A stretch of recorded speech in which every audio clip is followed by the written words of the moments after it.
Hello guys, Rocket Force.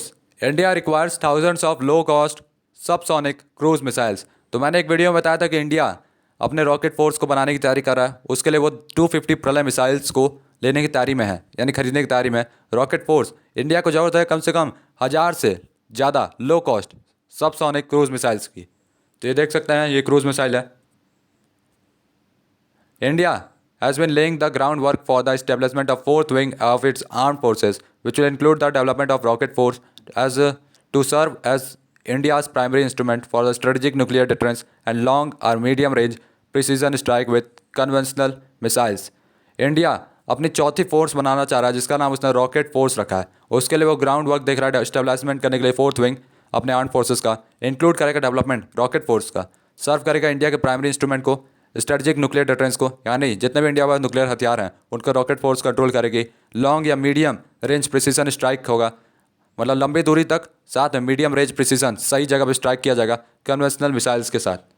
Indian rocket force armed की जाएंगी ballistic और क्रूज मिसाइल के साथ, जो कैरी करेंगे न्यूक्लियर या कन्वेंशनल वॉरहेड को।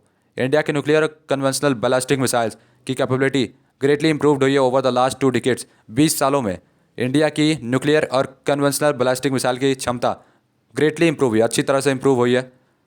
While ICBMs are nuclear armed, SRBMs and MRBMs are not even through they are nuclear capable. ICBM जो है न्यूक्लियर आर्म्ड, न्यूक्लियर हथियार ले जाने में कैपेबल है, और SRBMs और MRBMs ये अभी तक कैपेबल नहीं है न्यूक्लियर हथियार को ले जाने में। इंडिया परचेस करेगा 250 प्रलय बैलिस्टिक मिसाइल सर्विस के in order to strengthen them on their northern borders. Northern borders में इनको रॉकेट फोर्स को लगाया जाएगा, जिसके लिए वो 250 प्रलय ब्लास्टिक मिसाइल खरीदेगा। प्रलय ब्लास्टिक मिसाइल डिजाइंड है लॉन्च करने के लिए फ्रॉम मोबाइल प्लेटफॉर्म। किसी भी प्लेटफॉर्म पर जाके आप प्रलय ब्लास्टिक मिसाइल्स को लॉन्च कर सकते हैं। इंक्रीजिंग बैटलफील्ड फ्लेक्सिबिलिटी है इसमें, वॉर मोबिलिटी है। ये कैरी करती है वैरायटी ऑफ वॉरहेड, इंक्लूड करती है कन्वेंशनल और न्यूक्लियर पेलोड। तो ये न्यूक्लियर हथियार भी ले जा सकती है और यूज़ की जा सकती है स्ट्रेटजिकली और टैक्टिकली दोनों में, मतलब स्ट्रेटजी के साथ भी यूज़ कर सकते हैं और टैक्टिकली भी यूज़ कर सकते हैं। प्रलय missiles with advanced guidance system, advanced guidance system है, कैपेबल है सही जगह पे हिट करने के लिए टारगेट को, जिसमें हाई प्रिसीजन होगा कि दुश्मन खत्म हो चुका है, making them significant force multiplier for India's defence capability, जो कि इंडिया के रॉकेट फोर्स के लिए बहुत ज़रूरी है और इंडिया की डिफेंस सिक्योरिटी को बढ़ाने के लिए भी। However, Ukraine war demonstrated that high-end missiles in a year-long military conflict are difficult to manufacture and require time to replenish the stocks that have already been used in the war.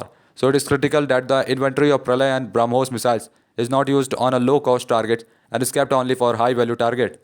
जैसे Ukraine war में देखा गया कि जो high and missiles थी लंबी दूर तक मारने के लिए, 1 साल के लॉन्ग में मिलिट्री कॉन्फ्लिक्ट हुआ, डिफिकल्ट थी बनाना, इनको बहुत मुश्किल होता है बनाना और रिक्वायर करती है कुछ समय रिप्लेनिश करने के लिए स्टॉक्स। तो स्टॉक्स भी जो खत्म हो गए थे यूक्रेन को, जितने स्टॉक्स मिले थे जो कि ऑलरेडी यूज़ हो रहे थे वॉर में। सो ये बहुत ज़रूरी है कि जो इन्वेंट्री हो प्रलय और ब्रह्मोस मिसाइल्स का, वो यूज़ नहीं किया जाए, वो यूज़ ना किया जाए लो कॉस्ट टारगेट्स के लिए और केवल दूर के टारगेट के लिए रखा जाए।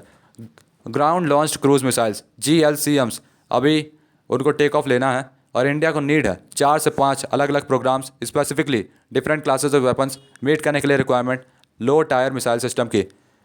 Mahesh Varshastra 1 and 2 guided rocket system as well as subsonic cruise missile with the range ranging from 500 to 2000 kilometre, जिसमें इसको नीड होगा टैप करने के लिए multiple private sector companies in the country that can manufacture at a faster rate.